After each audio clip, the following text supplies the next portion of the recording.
Keep it up, Tom. Keep going. Don't stop. No, please stop. Whoa. Oh. Once again, the advance. What is happening here? Olivia's getting it We're all long in the pretty face. All right. Let's move on, please. Hey, Jamie. Yeah. Two of a kind of working on a full house. For Toddy. So those of you who don't know, who are new or just have been hiding for a little while, Toddy is just had her child recently, and Augustus and her and the family are enjoying that special time. And I like it. I like that because I can hear myself twice. And the Zoomers weren't zooming. Is that what happened? We weren't zooming. We weren't zooming. The Zoom button was on. Yeah, you just were broadcasting on a different channel. Oh, well, cool. Then we're diversifying our sphere of reach. So, welcome again, Zoomers. I mean, it's the first time for you, second time for me.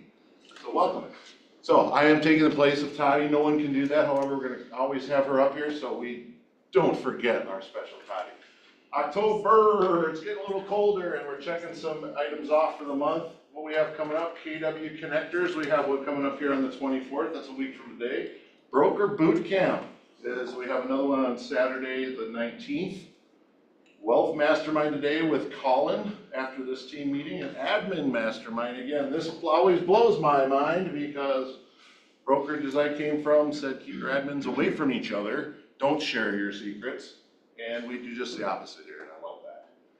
Thank you all so much for your socks, donation for your socks from Socktember. One of the things they were going to go to a local shelter as we usually do. They wound up getting a call from a colleague in the industry and said, hey, we're bringing supplies down to North Carolina. What do you have any of these? So he came by, I think it was Wednesday, and loaded up our goodies into their truck and brought it right down to North Carolina. So I think that was a wonderful adjustment, and thank you all for doing so. Be ready for coats in November, by the way, November. We also have a hurricane fundraiser event that should be finalized today. It's gonna be October 30th from 4 to 7. It's either gonna be here or at a model home. And what we're doing here is, okay, so there was a challenge to our market centers from Keller Williams to raise money, right? We love to raise what KW Cares is important.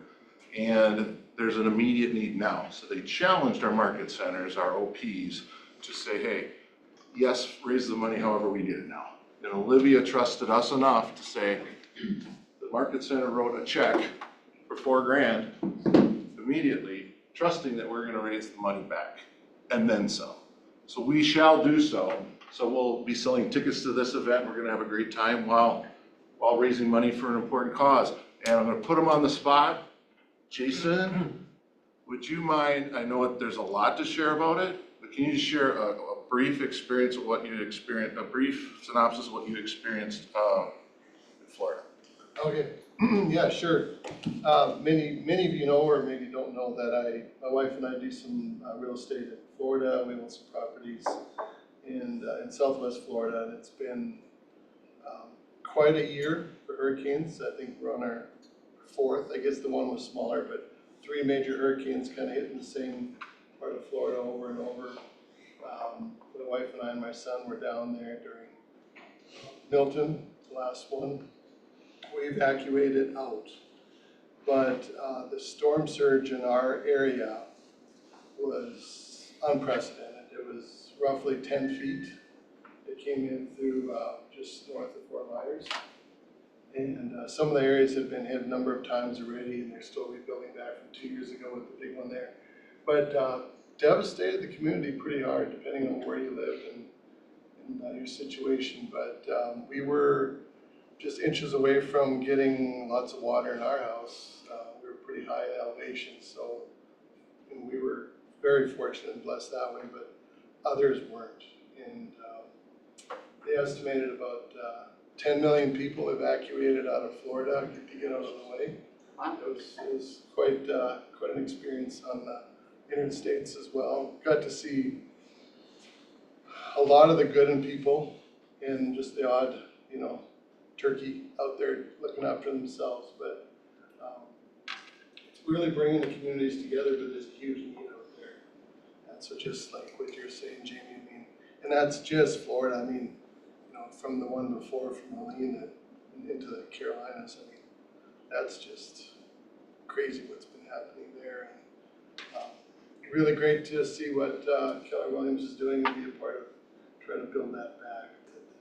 Without going into any more details, that's kind of the 30,000 foot level of what we went through, but it was unprecedented, I guess is a good way to say it. Thank you for sharing that and putting you on the spot. I'm Yeah. glad you guys are okay. Yeah, thank you. Jason? Olivia, correct me if I'm wrong, but North Carolina has now found all of their missing agents. Correct. Yeah, as of 2 weeks ago, the Asheville, North Carolina Market Center, 2 weeks after Helene, we're still missing 75 people off their roster of 340 people. And they found every single one of them alive and safe.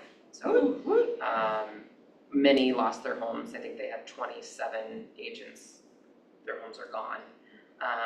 And so they're building, courses and classes and therapist sessions and all kinds of things inside their office and opening it up to the whole entire real estate community. So they're having people on panels that have been through these types of disasters before speak to, their market center because they've not been through this in Asheville, North Carolina. I don't think anybody was expecting it to happen in Asheville, North Carolina. But yes, they found everybody safe, and I could post a link also in the closed Facebook group. My friend Jeff Stewart, who is the OP there, started a fund to raise money for heaters. Not last week, the week before, it dropped to 30 to 40 degrees there, and without power, they were really concerned. So he hooked up with a few kind of famous people that he knows and launched a GoFundMe. So yes, it's important. We'll fill back up the 4,000 that we donated, but there's so many ways to give. I understand we won't ever have hurricanes here, and there's gonna be an agent in this office in one way, shape, or another over the next 10 to 20 years that needs a grant for P cares, period, in the story. There's 4 people in our region that have gotten a total of $50,000 in the last year. So if you don't think it can happen to you in one way, shape, or form, whether it's a child or you or what have you, that's why we ask you to give. It's because we just don't know when it could happen to us, right? Do you know anything about Cindy's brokerage? Because I know last week when she talked, they were still finding their agents. I was not aware of that. I will message the OP and the team leader now. Yeah, because she said last week they were still missing. They paired up because they know kind of how to deal with these things, but they had paired up and everybody was responsible for finding somebody. Yeah. There's, emergency disaster checklists, unfortunately, that KW Cares has in situations like this. And so, we often joke we're a models and systems company, and it's unfortunate that you need a system for something like this. But I'll check in with Leah. Well said. I don't know about you guys, but I'm proud to be with a company that takes the partnerships this seriously, and KW Cares does such a great job that when there are disasters, they let them in. Let them set up shop, set up centers, and it just says a lot. We also have an AHA fund, agents helping agents, that we have here for any one of us in this office whose families get impacted by something and an immediate need is needed, and we've seen that in action recently, and it's a beautiful thing to be able to do, and to not just say we appreciate your partnership, but that we were able to act upon that. Jason? This is also a great time to remind everybody that within Command, you can set it up that you just have an automatic donation come out of your commission checks. It goes right, you can set it up for KW Cares, and $10. If every agent in Keller Williams gave $10 for every transaction, we would go so far to helping all of these things and fund these sorts of things that we all want to be part of anyway. So, to me, that's a great way to do it and handle it. But if you have any challenges or need to know more about that, just let me know and I'll be happy to help you set that up. Yes, thank you. It's one of our goals to make sure that we're at 100% giving, meaning every person is at least getting a little something per transaction. Jason? Does Keller Williams facilitate any of the volunteer like, groups that could go down and help do some building cleanup after these kind of events, or is it more? Comes in threes. What was the question, sorry? Does Keller Williams facilitate any of like the groups of going down to help rebuild and? We had somebody ask that of the region here in the last week, and we reached out to KW Cares. There wasn't anything scheduled at that time. I did message Leah about their folks, 2 minutes ago. I haven't heard yet, but I will ask her, and I can also ask the Asheville, North Carolina folks if they're aware of something. I haven't really been, unfortunately, paid attention to the news. So is there any other areas that we're aware of that have been hit besides, really like bad, besides Asheville and Fort Myers?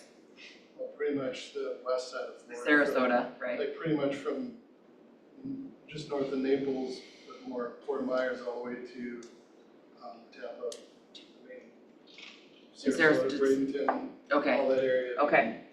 Well, Venice, they're just, so kind of two, I mean, that's And a then semi-close Western geo. Tennessee is also affected Okay, in the same way. Okay. It's all the way over to Seaverville or Yeah. Forge. the irony of all that was the Helene, when it came through the Carolinas, so many people from Florida evacuated there and got caught there. Oh. It was crazy. Just, I'll see what I can find out if there is. I do know several people that just kind of took it into their own hands where they just like filled up U-Haul trucks of generators and diapers and, toilet paper and bottled water and drove them across the country and just showed up with it and then just got to work. So I don't think anybody would turn anybody away, but I can check to see if there's something formal. And just to reiterate back to what we said earlier is, the impact that realtors have. You guys know your communities. You guys are front line when it comes to having a pulse of what's going on in the lives of so many people. So that's just another encouragement to stay in touch with your sphere and what's going on in their lives. And you never know when you're needed in this regard. Like a lot of those agents were needed to find out, hey, where is this person? And they were very helpful in locating other people. So thank you for that. We had a great solo agent alliance meeting here this month, and it was at Lennar, and it was a great time. We had a fun time. It was so great that now we're doing it again. We're doing it at MI Homes in Rosemont. So please join us again. Solo Agent Alliance is agents who are not on teams that want to share resources, and they go there, share the different resources, take a lot of pictures, have a good time to help one another, social media. So it's a good time, so I hope you all come out. Case study, Jason, we're gonna do a case study. So this is the first time we've talked about doing a case study, so let's open the case. Let's open the case. We have a vision of what we'd like to do because obviously each of us run into particular transactions that are difficult. And we thought it'd be a great idea. A lot of people come up and do a role play and kind of show you how to do a listing presentation. But what if we did it on the other side and said, all right, this is a real transaction that really occurred. Some things sometimes just in transactions go sideways. And if we look at a real case, how could we make that better? How could we have done it differently? And what would be the impact if we all knew kind of some of these things that happen and how we would deal with them? And so today we're going to launch that with a case study on a listing presentation or a listing that one of our agents is still for sale. Right? Yeah, ultimately, the impetus behind this one is an agent, well, let's read it. We got an email from an agent, and we're gonna keep that agent, anonymous. I wanted to get input from you regarding my listing at 1919 Mockingbird Lane. I don't know how many people know what that really is. The Munsters. Tom knows. I've been sending out up-to-date reverse prospecting, doing open houses almost every weekend. We started out great with showings, and it has slowed down. I've had a few good lookers at our open house. I guess I showed up. I also have got this listed on Marketplace Facebook. Do you suggest Craigslist or have any other suggestions? My seller is not interested in putting anywhere what he's willing to offer for concessions. Any feedback on price? and the neighbors they seem to think it's a good price. I am looking for other input or options that you might suggest. That just sold like yesterday, one of your outstanding preferred colleagues. So instead of going the whole list by list of the situation here, anyone else feel this right now? All of a sudden, the showings just said, hey, where did everyone go? Yeah. Okay. So it's not just a one-off, right? When we read this, we helped her talk to through some things, and I'm like, hey, I've heard this a lot from a lot of you. And so let's just have an open discussion about it. These are just some things we put, again, it's an open discussion, so just put some things on. What does it mean to price it ahead of the market? Well, I think it might help actually if we do kind of go through a little bit of a structure. And if you flip back to that one. Sure. Is there, just from a listing appointment perspective, is there anything you see in here that had you done it, you would have gone back to the listing appointment, said, I had an opportunity to do something different in the listing appointment, Melissa? Well, I'll go second, actually. There's probably other ideas. I like your idea. Let's get the pump going. You gotta prime the pump. We'll get the action going, and then other people will Okay. follow your lead as they normally do. As a part of my listing presentations, I always include a marketing expectation one-pager that they sign. So I let them know, would you like to do open houses? Yep, okay, how frequently are we gonna do them? Then towards the end of it, I say, all right, well, if it's been on the market this X number of days, we're gonna have to really be honest about thinking about a price reduction. And we don't determine what the price reduction necessarily is. We just say we both agree that after a certain number of days on the market, we will revisit it. That way it doesn't sound like it's coming out of nowhere. And my first, excuse or suggestion, once it's been on the market a while, they'll have remembered that I planted the seed and they'll have signed agreement that, yep, they're open to a price reduction.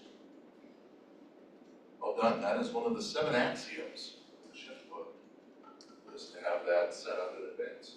Whether it's 10 showings or 2 weeks, triggers the next price reduction. Very good. The biggest word I think is expectations, right? There are many different ways and kinds of expectations that we need to set.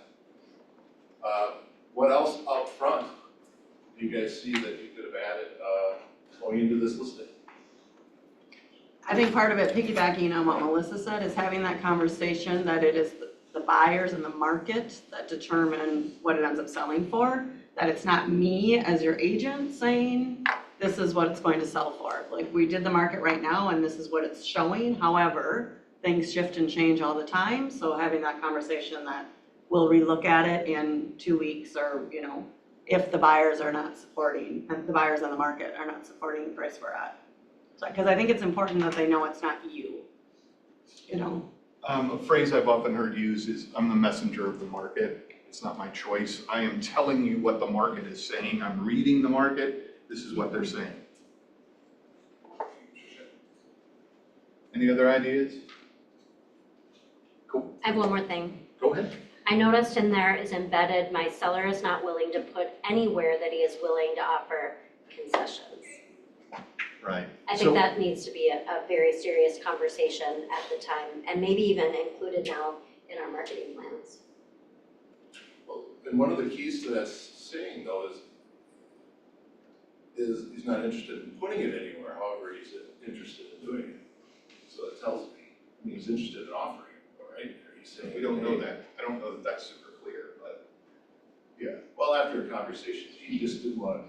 Let me give you some background on this buyer or this seller. He's in sales, very confident in his pricing, where it should be. And this agent was just working hard to get that price adjusted. So. Anybody here in sales? Anybody here in sales? Right? I mean, let's be honest. Any situation where you've been in a sales environment before, if something isn't selling, what has to happen? You have to reduce the price. The price changes. That's any sales. So if your seller is sticking to their guns with, well, I'm a salesperson and I know, well, that's exactly the way you want to address that. As a salesperson, what happens when you have a product that isn't moving? I was just gonna say, why not asking them, okay, what What industry are you in? Oh, you're in car sales, fantastic. What happens when you have a vehicle that's sitting on the lot for 30, 60, 90 days? What are you doing to try to get that sold? What is your boss telling you to do to get that sold? Right.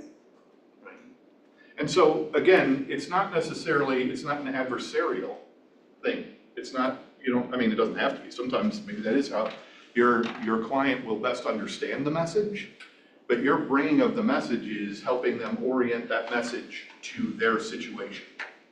Oh, what you said about being in sales and just how you work around a product that's not moving, I mean, often I have that conversation when I'm trying to get a price adjustment or some special terms to move something is, what's the cost of it not moving? I mean, the carrying cost of something is huge, so if you can, that may not be obvious to the seller, or, maybe the circumstances are his where they can carry it for a while, but there's still a cost there, so, you gotta maybe point that out. What is their motivation? And when you understand their motivation, tying it back to their motivation, if this house doesn't sell in the time frame that you want, what will be the impact of that? You want it to get down there by a certain time. You want it to be in a new place by this amount of time. What would it look like if that didn't happen? What goals of your own would you not meet if the house doesn't sell in the time frame that's appropriate? Motivation is so key. Kind of like this slide here, just threw a bunch of slides in here in case we want to referencing it, but like right now, all right. In this case, we all priced the homes based on what recent sales were, what we always do. However, we didn't know there'd be a sudden home. Now we're aware of that, right? There's a slowdown. So therefore, it's pricing ahead of the market. We know this is the case now. So if we actually priced it at the market right now, we're gonna sit. True? Untrue? True. Sit longer at least. So this is one of the things we have to make sure we convey to them. This is what you said, Jason. What's the price of holding the property, but what happens if you're chasing the market down? Now you're really losing out on thousands and tens of thousands of dollars. In this graph, maybe not super clear in this way, but if they had started with their price here, they'd be way better off than when they're down here. And that's the point about what they say about chasing the market. If we price it right to begin with, even though, if we price it right, we'll be fine. But if the market were to go down and the price of homes collectively went down a little bit, and we have to adjust our price, and we don't adjust it to meet the market, we're just gonna have to keep dropping it, or, depending on what your motivation is, we may never achieve that, right? Because if you just keep dropping it a little bit at a time, it doesn't really help. $5,000 can make a huge difference, or it can make no difference, depending on your home. But it really depends on what the sorts of things that you're getting from a traffic standpoint. So I think we could probably move to that part of the equation, right? From a traffic standpoint? From a what? From a traffic standpoint. Traffic standpoint. So while you're doing that, let me add this real quick. So this is where we've been, right? Where there's a lot of homes that are in the market, again, when prices are below on the y-axis to the price above the market, or condition versus the comparables being poor to great. This has been where we're at for the most part, right? We've got homes that are in the market, they're competitive, and then there's homes that are priced out of the market. There's always homes that will be priced out of the market. All of a sudden, without knowing it was gonna hit, we have it in the market, we have what's out of the market that is bigger, and then there's a no man's land. This is like, okay, where do we need to be? In this case study, she did a great job. Monday, she got a price reduction. And it's been, I think it's the 68th day on the market, and for $240,000. So it's one, just a few months ago, I think we would have assumed, bye, it's gone. Well, all of a sudden it's sitting, and you all said you've been in that situation. So there's two things we gotta keep in mind. So when this is happening is, it's not just what do the comps say from the last couple of months, but it's also what is the direction of the market and what's the speed of the market. The direction of the market is that, hey, you know what, showings are tougher to come by right now. So let's get ahead of it. Otherwise, if we price it at the current market, it's gonna sit. And the speed of it, that's what we never know. How fast is it changing? That's the no man's land. So, Can I ask real quick? Yeah. Where did you get these graphs? This is from Shift Book. Ah, It's all from the shift. Shift Book. Fantastic book. Once you've got your MREA down, it's time for shift. Shift into Overthrive. nice. The socks do not come with the book. However, maybe Jamie give you a pair if you, Yeah. I don't know why. I don't know, this sounds funny. I'll wash them first. There you go, that's what I'm saying. Hey, so as we're talking about marketing, can we flip back to her original thing? So she did some, I mean, we've got some good things going on here, right? She did reverse prospecting, and does everyone know what that is? We newer folks, reverse prospecting, I understand that, or no? It's okay if you don't. Well, for those on Zoom, maybe let's just go over quickly. So who can tell us what reverse prospecting is? Jason can. How about that? Jenny can. Jenny, tell us about reverse prospecting. Reverse prospecting is when you're on MLS, another great MLS tool that is underutilized. There's a button right there for us agents, and we can hit reverse prospecting on this, and it's anyone that's favorited or looked at your listing, and it tells you how often they've looked at it. It's told you, and then you can email those agents and say, hey, we have a match, and get it in front of them again. Sometimes you have to put a little boot in the behind of the buyer's agent. And if you want to make this happen, and you know that the buyer's agent has clients who are out there clicking, oh, I love that house, and I've looked at it 6 times. Now for me, that would tell me that they're interested. I don't know about you, but that's something that would indicate to me that they're interested. Now, maybe their real estate agent is the best real estate agent ever, and he just doesn't look at that, or she's the best real estate agent and doesn't even know about that. Never know. But you can reach out to that agent and say, you've got a client who is looking at my listing.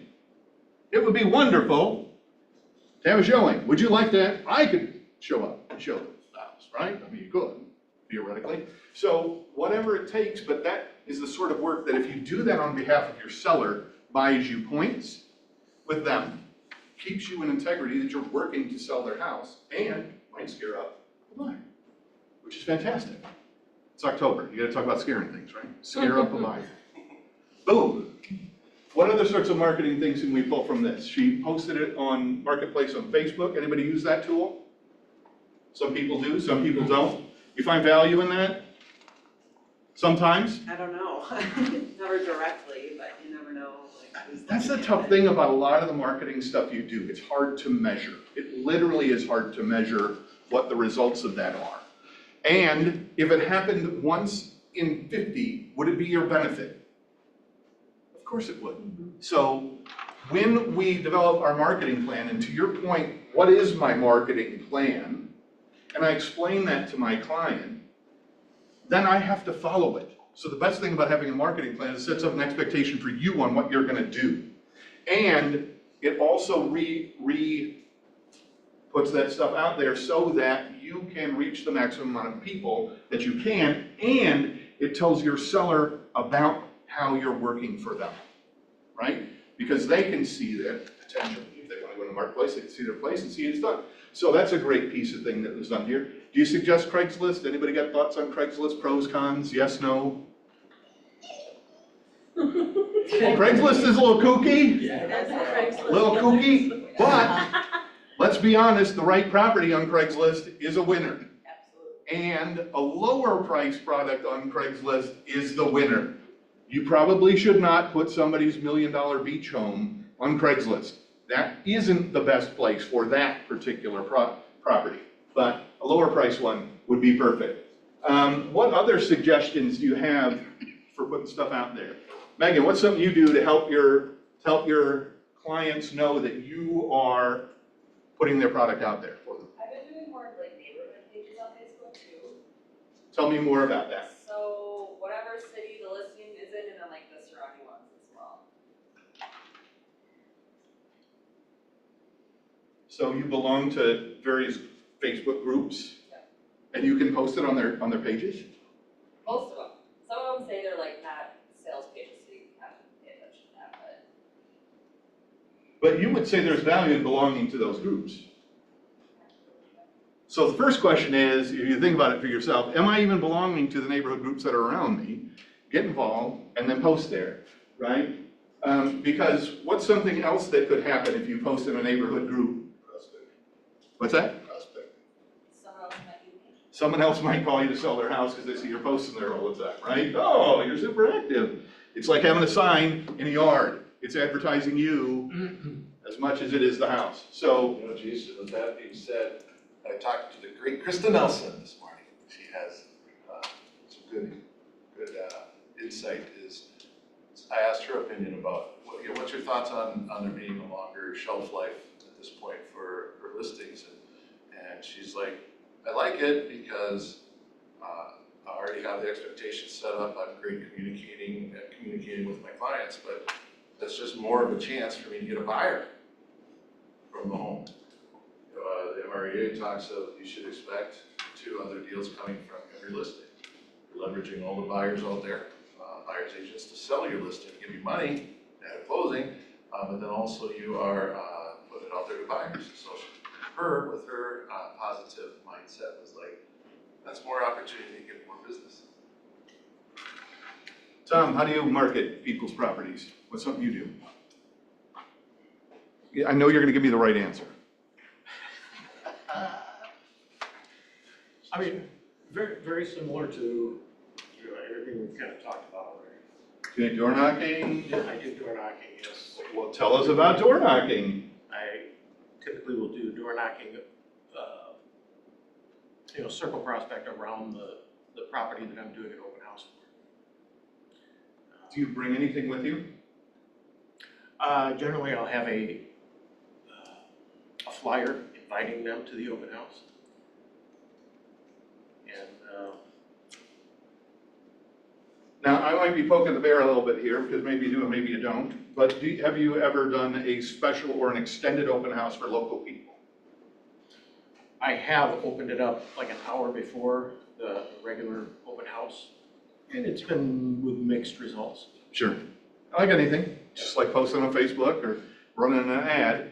Sometimes it's gonna win, sometimes it's not gonna do. But why would you do that? Why would a person do that? Why would an agent choose that path? Well, it's an opportunity to meet with prospective sellers. You can sell this house, I can sell your house. And on top of that, any offer you get that doesn't become the offer you take is now a client to buy their house.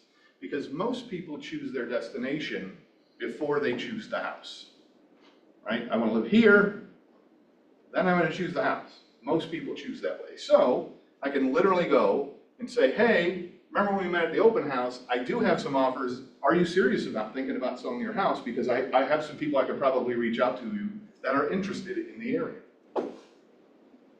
Nothing there that makes that a bad thing and continues that process. Other marketing ideas. Tricia, what do you guys do down in Belle Plaine that makes you guys unique? You've pretty much mentioned all of them, actually. Let me go. Yeah, I mean, All of them. Yeah, I do marketplace, I do reverse prospecting.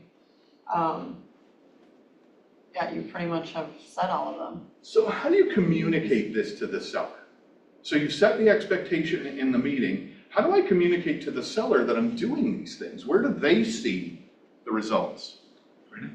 For CMS Home Group, I did a Tuesday, I always do a Tuesday update for the under contracts, but for the actives that are coming soon, I do a Monday update that has the MLS stats, as well as I have it added on there as to what I've done marketing wise. So I have on there, it's added to our CMS website as an exclusive listing. I have it on Google My Business page. I have it posted Facebook and Instagram. I did a reverse prospect email out. I did a post update on Google My Business. I've added it as a product on there. Anything that I've done marketing wise to send things out, I have that listed in there and the dates that it was done. So the advantage of telling them is that they stay your client and they know what you're doing, They right? know, they see what I'm doing and they see it, and I don't remove those. So if there's a price reduction that is done, I do that whole thing again, that whole process that I do initially, I do it again for advertising the new price, and I add that to the list, so they see all the different things that I do. If it's gotten to a point where we're low in showings, it's been a couple of weeks, we're still not talking price reduction, I'll throw in another update on Facebook, Instagram, just something to freshen up and saying, hey, we're still marketing out there, you know, it's not crickets. Oh, I should have one that's not on there. I have done paid ads through Command as well. There you go, paid To ads. do that, like just to bump it up, she just reminded me, we just did that on one again. And the leads aren't necessarily as strong, but again, they're seen and you can share that you've done that. And I also use List Track for that weekly communication. So tell us about Send out List that Track, and I'm report. gonna bounce over to Jenny back and forth, but you use List Track to communicate. So tell us about List Track. I love List Track. It is such a great tool. You can set it up to go out weekly, and it tells your clients how many hits, how many times it's been opened on all the different websites, and where it's been, and it's also the different brokerages, like which brokers are looking at it. For us as realtors, that will be like, hey, cool, Baker's been looking at that, then I can check that against my reverse prospecting, say, oh, this agent, let me call them and see if they have any questions. It's a really great way to just use both tools. Yeah, List Track does have a cost. It does. It does. And in terms of its value, I think it's there, but depending on where you're at in your agent process, that's something absolutely to consider. So I want to talk about two things, paid ads and Command. One of the nice things about paid ads and Command is it provides another place where you can go back to your client and say, I have generated 50 interested buyers in your property just in my Facebook ads alone. Now, you might think to yourself as an agent, 50 people, that's not a lot. Or your client might go, none of the other people I've ever spoken to have mentioned how many people they're attracting as buyers to my property, and you have a leg up on every single person out there because you know what you're talking about and what you're doing. Just by saying those words, you have established yourself as a high level of credibility and that you are working for them. Which, if you have to go back to them and say, hey, we want to drop the price, I'm a messenger of the market. Oh, you are doing all these things. It is clear to me that you are working hard at this and your message is probably derived from exactly where you say it is. As opposed to, oh, they're just trying to knock it down so they can sell it fast. No, I am telling you all of these sources. These are all of the things that have happened. You can see this, and if you have the advantage of List Track, which I am not a shill for, despite what it appears right now, you can see the enormous amount of web traffic that's generated initially when the property goes for sale. And then you can watch it taper off. And then if you reduce the price, you can watch that traffic jump right back up, which is exactly the point of dropping the price. And then it goes back down again. But having that information available, even if you haven't dropped the price, but showing them how the traffic has dropped off over the last week or two, that's a really great place to do that. Jenny, and I never remember the name, but the other place that is a great piece of information that is free and available to you is in Showing Time. And what report is that? I'm looking at it. If you go into Showing Time and you get reports, it's the one on the very last one. I think it might be called Showing Activity Report. You can Yeah, it's upload it. listing, I think it's listings and feedback. That's not the one I'm thinking of, but that's a good report. Seller activity. Seller act. Target market analysis. There we go, that's the one I'm looking for, target market analysis. And what target market analysis allows you to do is find out the number of showings in any area based on the price and the time. So you can set it up for a month, you look at the last month and the price points around the house you're selling, and you can choose the increments of dollars, 10,000 gradients or whatever, and it will show you how many showings have been done at that price point in that town. So if you had 3 showings last week, but the average home in that area is getting 10 showings a week, sounds like there's a problem, doesn't it? And that's a fantastic tool to do that. If on the other side, you've got 10 showings and there's 3 is the average. What does that tell you? Well, a lot of people are looking, but ain't nobody buying. Which again, allows you to have that discussion with your clients coming from, I am the messenger of the market. I am the messenger. These are the facts. And that changes that discussion from an emotional one to a factual one, which really can help drive that process.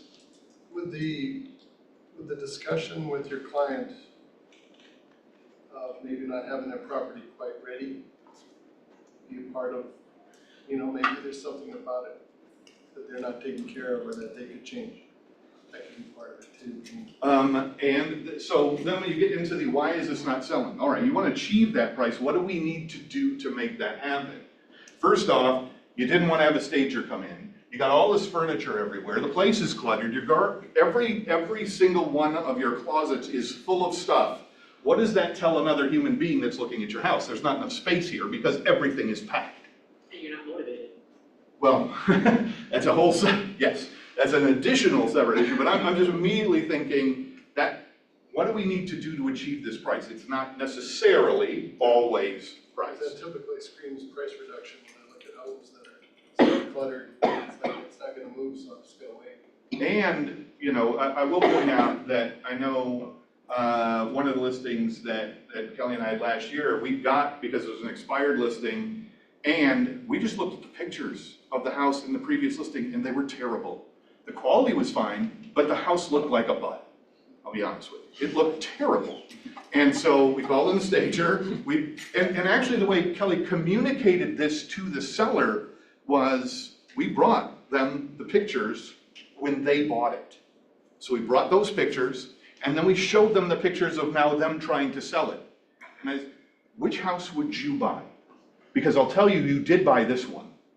And all of a sudden the light bulb went off in their head when seeing the old pictures when they bought it versus what they were trying to sell, which was this house that's full of clutter and mess and all of these things.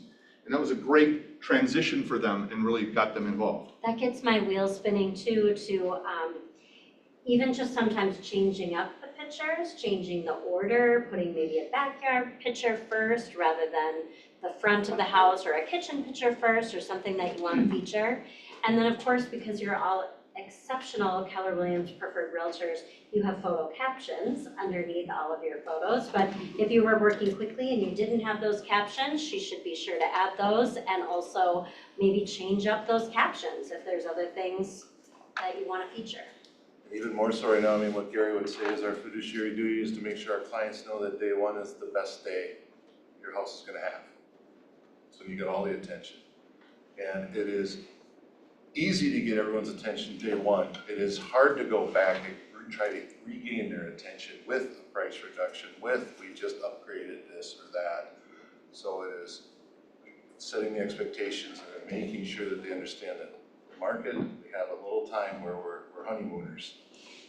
And after that, so therefore they should buy in, I hope, to the cluttering situation. Now, Jamie, I know you put some extra slides in there. Did we get them all? Because I want to make sure that we cover. Just whatever, I just put them in here so Yeah. where people want to go. One of the things I was thinking of, there's two different things. What's the house worth and what will it sell for? So the raw report the last couple of weeks has shown us inventory has gone up, right? And I already know homes are sitting longer. So therefore, even though we're in a seller's market, for those who don't know, a seller's market is how many homes of inventory will last, what is it, up to 5 years, or 5 months. 5 months, and then after that, 5 to 6 is a neutral, and after that, it changes, however, but there's little micro moments, right? There's seasons, we're entering a season as well, right? So pricing it ahead of the market, yes, it's still a seller's market right now, it's just at a micro moment where we need to get it ahead of the market. And that's tricky. One of the things that he says to do at that moment as well is to really focus, once you go on the market, focus on what is available right now. I was always a big proponent of that anyway. However, during a market shift, it's even more important, even the little micro shift, so that we're ahead of the market again, so that we're not chasing downwards. And you already touched on this, Melissa, that it's important to get the price reductions in advance. What else you got, Jamie? Right here. So we were gonna do a whole full skit and everything, but kind of ran out of time, we'll do it another time. So what I thought about the prices right now, this is how important it is, it's just a quick analogy. So this fella, so all those of you who don't know, Price is Right, if you're above the amount that it sells for, you just lose, you don't even. So it's the closest to the price without going over. Thank you, that's a better way of saying it, thank you, Al, what's the guy's name? Drew, What was it? Drew Carey. Oh, well, okay. Bob. Well, there's Bob, but then there's the guy who does the, coming down, oh, that guy. So anyway, so this is the guy who says, hey, you know what, I'm gonna sell my house at this price because this is what I'm gonna get. Okay, well, he's, no chance, right? This is a person who says, okay, I've seen some of the market from, a couple months ago and used some of those sales, or comps, I'm gonna stay here. This gentleman's close, but he didn't really look, okay, how does it compare to the market right now as far as what else is available? Where does my bait sit next to other baits for these fish? He didn't go close enough. She won because she looked back in the audience and got advice from her realtors on all the above. So we need to be this person here for our person to keep us ahead of the market in these next coming months. Is that good? You like that, Jason? Talk about that. We already went through these, so I really left it open for conversation. Ultimately, the biggest thing, no matter what we do, is set expectations up front. Setting expectations up front is ideal. That's not even just ideal. It's if you want to be sane. And I think that's one of the reasons why when we talk about, especially we talk about this from the buyer's perspective, but calling it a strategy session is so important because that's really why I want to be there with you as a real estate agent, right? I want to understand what we're doing. And strategy session tells them exactly we're gonna talk how we're going to do this, as opposed to a form filling out moment. I really gotta take that time to set the strategy of how this is gonna work and what's effective and what's not. And that's the sort of thing that truly differentiates you from your service in the service area. Again, keep it in mind, we've gotta educate them on not just what it should be worth based on the recent comps, but the direction the market is heading and how fast is it heading there. I would also remind ourselves to be kind to ourselves as agents. You're not alone, like you're not the only one that's having this price conversation. I work with quite a few agents and every single day they come in and they're like, this house isn't moving, what do I do? And what am I doing wrong as an agent? So just remember, it's not a you issue. It is how the market is right now, and give yourself some grace. Like, things are gonna be on the market a little bit longer right now, and that's okay. Calm down. Double down on that and say, marketing is super important, so give yourself some grace. Go ahead and stand up, Grace. She can help you design all the flyers and posters you need. Give yourself some grace and take some of that off your plate. But obviously, as we talk about this, we're talking about this is going on right now. We're nowhere near what markets have been in the past. We're nowhere, things are still, where the average house on the Raw report, I think yesterday was somewhere around 30 days. It's less than 30 days it's on the market. The average house is less than 30 days on the market. And a balanced market is 5 months. That's a significant difference. Just like our buyers and sellers go, oh, I'm waiting for a 2% interest rate. They have become accustomed to an extremely fast market. And that's why setting the expectations is so important. And talking about it from a strategy perspective, what you can expect, what I will deliver to help meet those things and exceed your expectations is what I want to talk about. So that's where you set yourself up for later to be able to give yourself the grace to know that it's not you because you've already told them. And that's why understanding their motivations and marrying those two things becomes such an important part of the process. And with the raw report, we've seen that number go down. It was like 32 a couple weeks ago, 30, and went up to 34, now it's like 31, 30. However, it's because of this. People are getting ahead of the market now, more of the pricing. So it's a little weighted. So there's a lot of homes still sitting here, right? Yes. But there's more and more of the people that are getting into this pricing. So therefore, the homes that are priced right out of the gates, ready day one, they're selling fast still. Yep. And that's the tough thing Multiple about any average you talk about. still. Yeah. So when There's you somebody don't out there with don't a let that 2-year average average just sitting, hanging out there stinking it up. And then, somebody Throwing else is off sold our the weekend. average. Yeah, so don't let the average scare you if you're like, hey, my house is still, 68 days for the one we talked about. However, it's because people are wise, getting ahead of the market. So I just want to encourage you all, when you're having those meetings with your sellers from here until we don't know when, to get ahead of the market and and also, they feel like they're giving away money by maybe pricing it a little lower, right? So that's a tough feeling. And we can't guarantee to them in the spring that it'll be any better. It may even be tougher.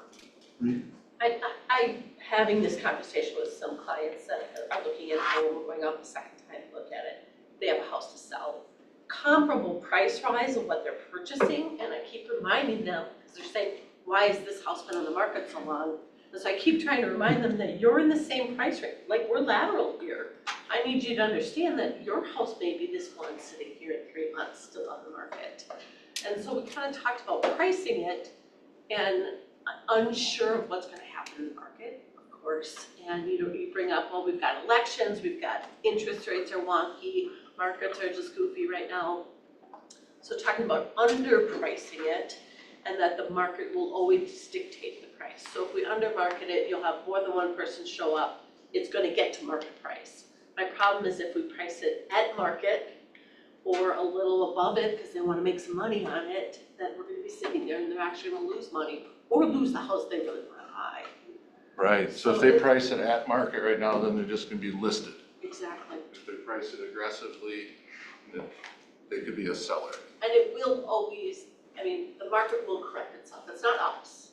It is what the buyers are saying. And so if you underprice it, more than one buyer is going to show up to buy that house because they're going to acknowledge that it's the right one and they're going to bid it to where it should be at market. Although showing's at the down sometimes. Thank you. I think we're actually a little bit over time here. So just out of curiosity, if we did this every couple months, would this be valuable? Would this be the kind of thing that would help you out? How about pardon me, I was just gonna add, how about maybe next week, we'll see if we can round it up, having live conversation of what that looks like, having a couple agents maybe go through how they set their expectations up in this kind of market. Would that be valuable to you guys? Would you like that? Okay, so thanks for all volunteering to do that. But moving forward, we do have Wealth Club today. I also wanted to add, ended on a good note, all the agents in Fort Myers have been accounted for. Good. Thank you all. One other thing, if you're in your app store anytime in the next week, I would encourage you to download the app Kahoot. Kahoot is a quiz-based applet that is out there, and we intend to add that to the team meetings, just so you can interact a little bit more. And if you haven't used it before, I promise you it's super easy, just big shapes and colors. But we can have a little bit better discussion and facilitate a little bit better with that app. So it's called Kahoot, and super easy and fun. But awesome. It's coming. All right. Thank you all so much. Today's a non-lunch provided day, however, There's cereal. cereal. You can't beat blueberry if you've never had it.